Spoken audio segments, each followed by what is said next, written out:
नमस्कार, मैं हूं आपके साथ सोनिया चौहान। राम राम हरियाणा में आप सभी का स्वागत है। रुक करते हैं खबरों की ओर। हिसार में बीजेपी की चुनावी रैली हुई है और इस दौरान सुशीला भवन में हिसार लोकसभा क्षेत्र से पार्टी प्रत्याशी रणजीत सिंह चौटाला के कार्यकाल उद्घाटन अवसर पर आयोजित जनसभा को सीएम सैनी ने संबोधित किया। मुख्यमंत्री नायब सिंह सैनी ने इस दौरान कहा कि कांग्रेस के लोग चुनाव लड़ने की हिम्मत नहीं जुटा पा रहे और भाजपा के हाथों हार के डर से कांग्रेस के नेता एक दूसरे को चुनाव लड़ने के लिए आगे कर रहे हैं ताकि वे खुद हार से बच जाएं। और उन्होंने कहा कि हम सबको मिलकर प्रधानमंत्री नरेंद्र मोदी के 400 पार के संकल्प को पूरा करना है। और इस बीच सावित्री जिंदल ने बीजेपी की सदस्यता भी ली है।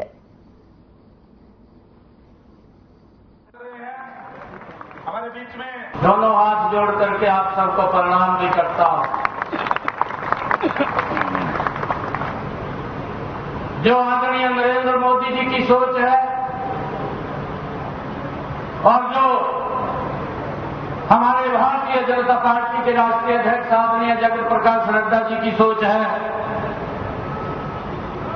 और हरियाणा के हमारे पूर्व मुख्यमंत्री आदरणीय मनोहर लाल जी की सोच है कि जो ये भारत आज इन 10 वर्षों के अंदर एक नया भारत बना है, मजबूती से ये विकास की गाथा भारत की बड़ी तेजी से आगे बढ़ी है।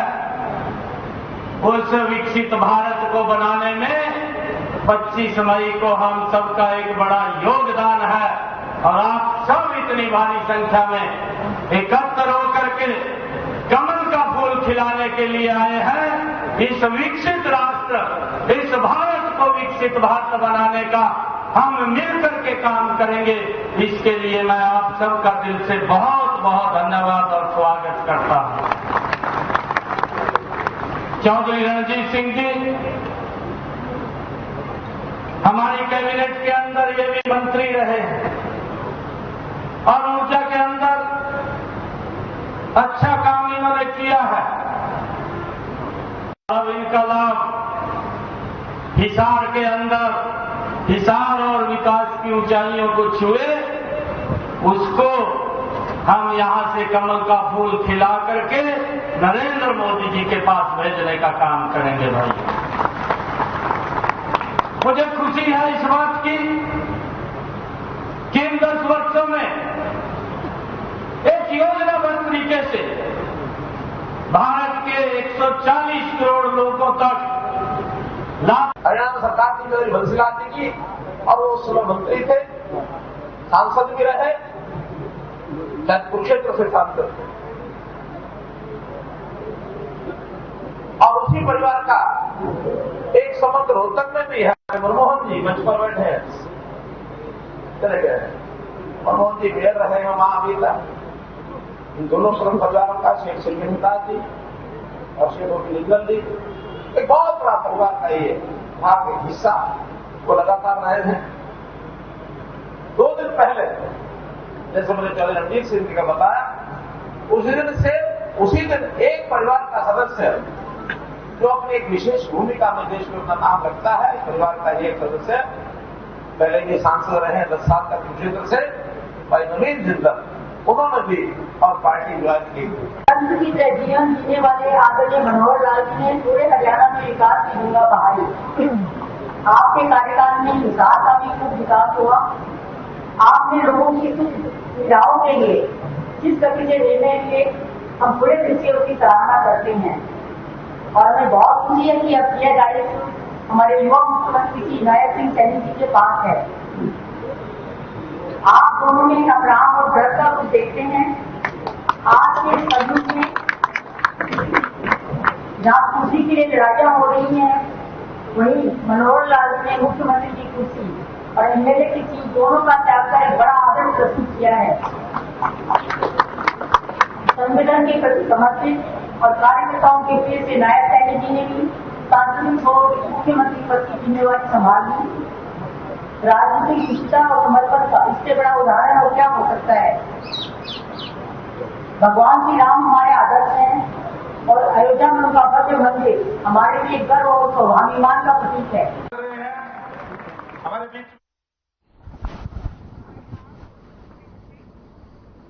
हरियाणा के सीएम नायब सिंह सैनी करनाल विधानसभा से उपचुनाव लड़ेंगे और बीजेपी ने बुधवार को उन्हें अधिकृत रूप से प्रत्याशी घोषित कर दिया। वहीं 12 मार्च को मनोहर लाल ने मुख्यमंत्री पद से इस्तीफा दिया था और इसी दिन नायब सैनी ने नए मुख्यमंत्री की शपथ ग्रहण की थी और उनके साथ 5 कैबिनेट मंत्रियों ने भी शपथ ली थी।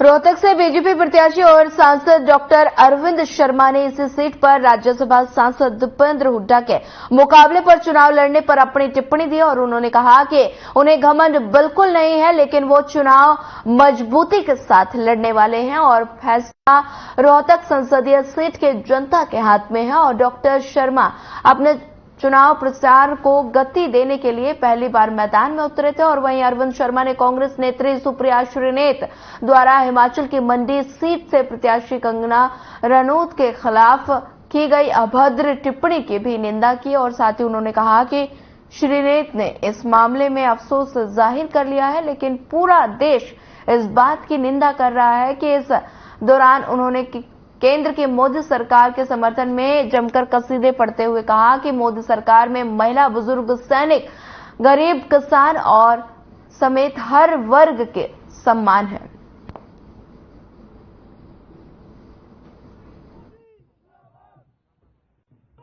देखिए, ऐसा है, टिकट मिलने के बाद माननीय प्रधानमंत्री मोदी जी, नड्डा साहब, अमित शाह जी, खट्टर साहब, नायब सैनी जी का धन्यवाद करने के लिए सारे साथी, जनता का प्यार, जनता का विश्वास, और उस विश्वास को हम और ज्यादा मजबूत करने के लिए लोगों से मिल रहे हैं, लोगों से पूछ भी रहे हैं।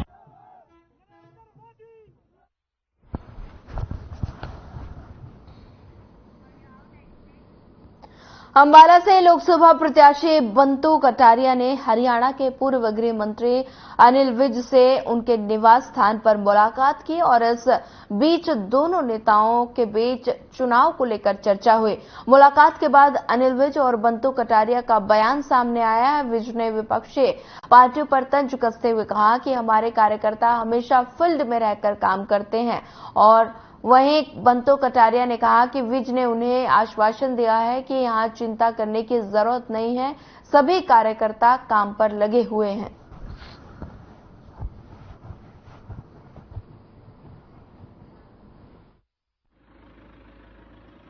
हमारी पार्टी हमेशा हर चुनाव के लिए तैयार रहती है। ये एग्जाम वाले दिन और रात बैठ के तो उनको पढ़ना पड़ता है जो सारा साल ना पढ़े हों। हमारे कार्यकर्ताओं को तो सारा साल गतिविधियों में शामिल रखा जाता है। हमारे कार्यकर्ता कभी बैरकों में नहीं जाते, हमेशा फील्ड में रहते हैं। तो हमारा तो पूरा सिस्टम बना हुआ, पूरा सेटअप बना हुआ और बड़े आराम से लड़ेंगे चुनाव। तो अभी अंबाला कैंट की मंडलों की बैठक के लिए हम उनसे मिले तो उन्होंने कहा जल्दी ही हम शुरू करवाएंगे, यहाँ की चिंता मत करो, मेरे पे छोड़ दो, यहाँ के सारे कार्यकर्ता काम पे लगे हैं। हमने तीनों जिले कवर कर लिए हैं। अपने लोकसभा का कार्यालय अंबाला में खुला है, तो सबसे पहले उम्मीदवार घोषित होने के बाद अंबाला सिटी आए थे तो वहाँ के कार्यकर्ताओं ने स्वागत किया। फिर हम 9 के 9 कार्यालय में जा चुके हैं। अभी अंबाला कैंट का 8 कार्यालयों में जा चुके हैं, अंबाला कैंट के कार्यालय में नहीं गए। तो वही हम 3 बार वी साहब जी के पास आ चुके हैं और उन्होंने कहा कि अभी थोड़ा समय है।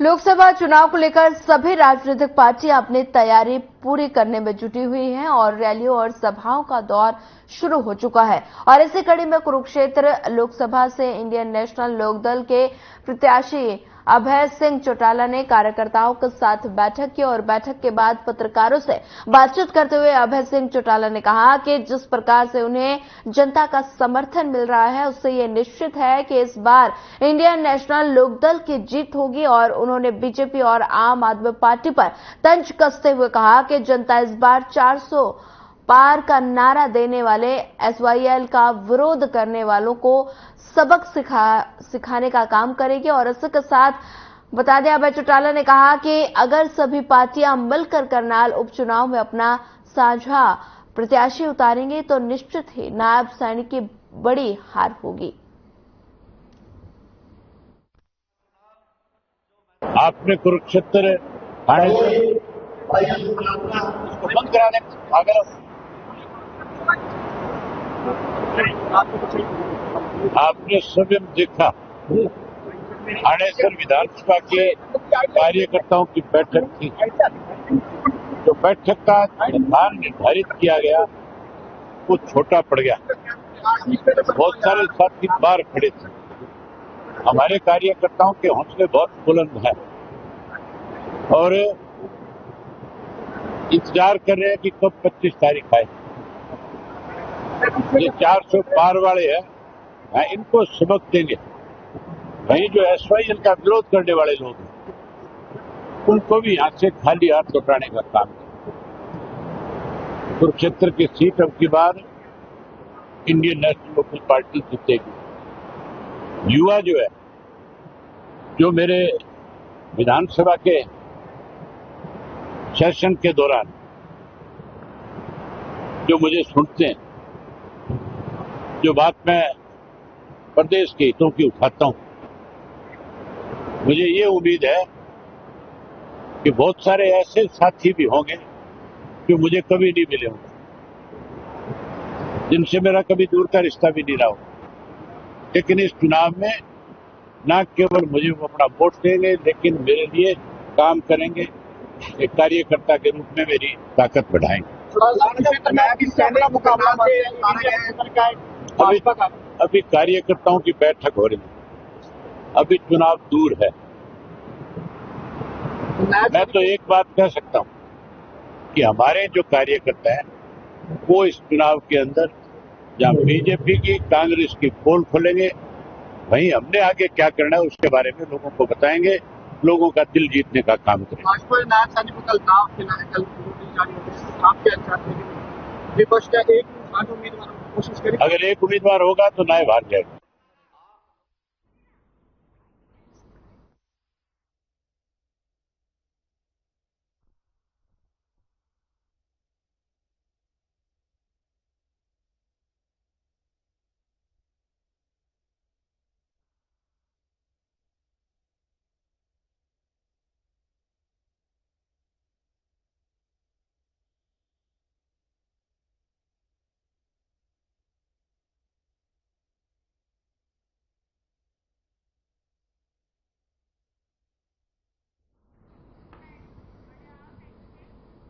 चलिए बढ़ते हैं अगले खबर की ओर। पूर्व उप मुख्यमंत्री दुष्यंत चौटाला का बयान सामने आया है। उन्होंने अपने बयान में कहा कि जननायक जनता पार्टी सभी 10 लोकसभा सीटों पर अपने उम्मीदवार उतारेगी और उन्होंने आगे कहा कि पार्टी जल्द अपने उम्मीदवार की घोषणा करेगी। और इस दौरान उन्होंने दुष्यंत चौटाला ने कांग्रेस पर जमकर निशाना साधा।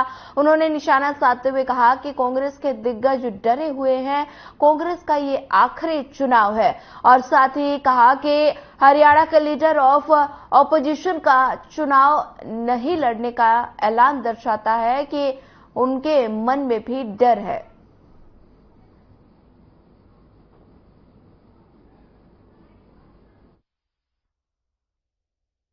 पार्टी की पीएसी की बैठक हुई थी और पीएसी की बैठक में राष्ट्रीय अध्यक्ष के नेतृत्व में यही निर्णय लिया गया कि सभी 10 लोकसभा सीटों पर जननायक जनता पार्टी मजबूत उम्मीदवार भी उतारेगी और मजबूती से उन सीटों को जीतने का भी काम करेगी। प्राथमिक तौर के जो स्क्रीनिंग है उस पर चर्चा हुई है और जल्द जो संभावित उम्मीदवार हैं उनके नामों की पार्टी घोषणा भी करने का काम करेगी। मेरा ये मानना है कि जिस तरह के प्रदेश के हालात हैं प्रदेश की परिस्थिति को देखते हुए लोग बढ़ चढ़कर वोट भी डालेंगे और पार्टी के कार्यकर्ता जो भी जिम्मेवारी लेकर मैदान में उतरेंगे उनको जिताने का भी काम। रोहतक से संजय गबलाना का नाम चल रहा है या कोई अन्य कोई भी उम्मीदवार हो इसका नाम चल रहा है, ये अभी प्रस्तावित करना मुमकिन नहीं है, मगर पार्टी के कई कार्यकर्ताओं के नाम हल्का लेवल की बैठकों से आए हैं और उसके ऊपर स्क्रीनिंग करके पीएससी अपना निर्णय लेगी। आपके परिवार से चुनाव लड़ने से मना किया है, कहा कि सुरजेवाला और किरण चौधरी। देखो, कांग्रेस के अंदर एक चीज तो साफ सामने आ रही है कि पूरे देश में कांग्रेस के जिनको हम दिग्गज कहा करते थे वो सारे डर रहे हैं और ये चीज साफ कर देती है कि कांग्रेस का ये अंतिम चुनाव है और जिस तरीके से लीडर ऑफ ऑपोजिशन ने मना किया है हरियाणा के अंदर, ये साफ दिखाता है कि उनके मन में भी कहीं ना कहीं घबराहट। अरविंद केजरीवाल की गिरफ्तारी को किस तरह देखते हैं? कल उनकी पत्नी ने प्रेस कॉन्फ्रेंस की, देखो कोर्ट में अपना बयान, जो ये पूरा लेकर स्कैम का मामला है ये अपने आप में पहले दिन से एक गंभीर विषय है कि किस तरीके से पॉलिसी ड्राफ्ट करी, उसमें अरविंद केजरीवाल का रोल कितना है, कितनी उनकी इन्वॉल्वमेंट है, ये तो इन्वेस्टिगेशन के बाद पता चले। आपके परिवार से कौन कौन आ रहा है? राजकुमार सैनी भी कांग्रेस की तरफ। कौन चुनाव लड़ेगा? हाँ जी, तो पार्टी का नेतृत्व तय करे, पर मैं ये जरूर बोल सकती हूँ, मैं आपको एक चीज स्पष्ट कह देता हूँ कि अगर अलायंस में भी आती तो भी लड़ना पड़ता, आज भी लड़ना पड़ रहा है। क्या पार्टी पीछे हट रही है? और फायदा नुकसान की राजनीति ना चौधरी देवीलाल जी ने करी ना हमने करी। हमने ईमानदारी से 4.5 साल काम किया, प्रदेश की प्रगति के लिए काम, आगे भी करते रहेंगे। और एक विषय जो बारी बारी कई प्रेस के साथी कहते हैं और ऑपोजिशन के साथी भी कहते हैं,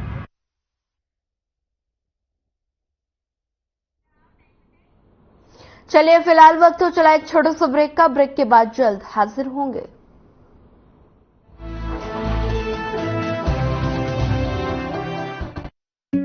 Hey mom, hey, look, I can download